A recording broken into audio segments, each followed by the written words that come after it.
এই মুহূর্তে কেমন আছেন আপনার পার্সন? প্রথমেই স্টকার এনার্জি এসছে, আপনাকে হেভিলি স্টক করে যাচ্ছেন অনলাইন এবং অফলাইন, পুরো আপনাকে নিয়ে অবসেসড, গ্রাজ হোল্ডার। কিন্তু এখনো উনি কিছু অভিমান ধরে নিয়ে বসে আছেন। হয়তো লাস্ট আপনাদের মধ্যে যে কথোপকথন হয়েছিল সেখানে আপনি ওনার সম্বন্ধে ওনাকে কিছু বলেছিলেন, বা ইভেন আফটার সেপারেশন আপনি হয়তো মিউচুয়াল ফ্রেন্ডসদের ওনাকে নিয়ে কিছু বলেছেন বা কিছু। ওই উল্টা চোর কোতোয়ালকো ডাঁটে টাইপের এনার্জি, চোরের মায়ের বড় গলা। ভুল উনি করেছেন, কিন্তু অভিমান ধরে মুখ ফুলিয়ে গাল ফুলিয়ে উনি বসে আছেন।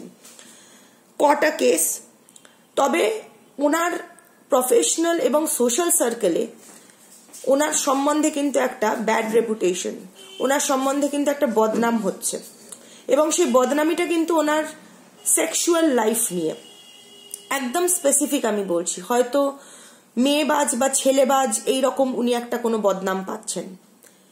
দাঁত কেলিয়ে রয়েছেন, নকল হাসি হেসে সবার সাথে রয়েছেন, কিন্তু ওনার ব্যাড কর্মা উনি ফেস করা স্টার্ট করে দিয়েছেন। যে ব্যাড কর্মা উনি করেছেন মোটেই উনি ভালো নেই। এই বদনামিটা কিন্তু খুব বাজেভাবে ওনাকে ওনার প্রফেশনাল লাইফ এবং social life and personal life effect করতে চলেছে, এবং করছেও অলসো। আমি আর দুটো কার্ড নিয়ে দেখবো কি আসে। ইনসাইড স্কুপ, আবার দেখুন, আবার একটা স্টকিং এর আরেকটা আপনাকে নিয়ে প্রচন্ড কিউরিয়াস। আমার মনে হয় আপনি পুরোপুরি ওনার থেকে ওনার জীবন থেকে নিজেকে একদম গুটিয়ে নিয়েছেন। ইনফ্যাক্ট আপনি বোধহয় সোশ্যাল এবং প্রফেশনাল লাইফেও অনেকটা সিক্রেটিভ হয়ে গেছেন।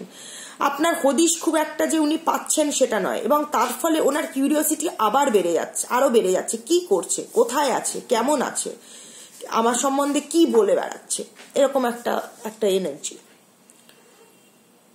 ফিশিং ফর কমেন্টস, আপনার কাছ থেকে একটা কিছু, আই থিঙ্ক উনি আপনাকে নানানভাবে প্রভোক করার চেষ্টা করছেন। হয়তো মিউচুয়াল ফ্রেন্ডসদের কিছু বলছেন, যাতে জানেন যে কথাটা আপনার কানে উঠলে আপনি হয়তো কোনোভাবে রিয়াক্ট করবেন, বা সোশ্যাল মিডিয়াতে হয়তো থার্ড পার্টির সাথে বা বন্ধু বান্ধবদের সাথে কোনো পোস্ট করছেন, বা কোনো সাজেস্টিভ কোনো কোট দিচ্ছেন, কিছু না কিছু করছেন, ছবি দিচ্ছেন বা পোস্ট করছেন, কিছু না কিছু করছেন, যাতে একটা যদি কোনোভাবে যদি আপনার থেকে কোনো একটা রিয়াকশন পাওয়া যায়।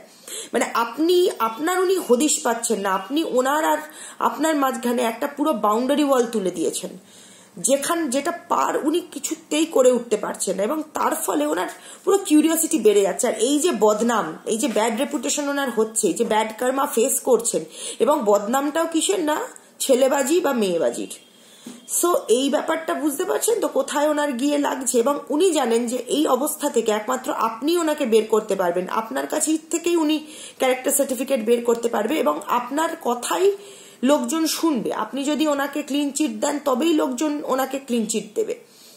তো আপনার কাছে পৌঁছানোর জন্য উনি ডাইরেক্ট আসতেও পারছেন না, অতটা সাহস ওনার নেই, তো ইনডাইরেক্টলি কোনোভাবে আপনার তরফ থেকে আপনাকে খুঁচিয়ে ওনার দিকে আনবার উনি চেষ্টা করছেন।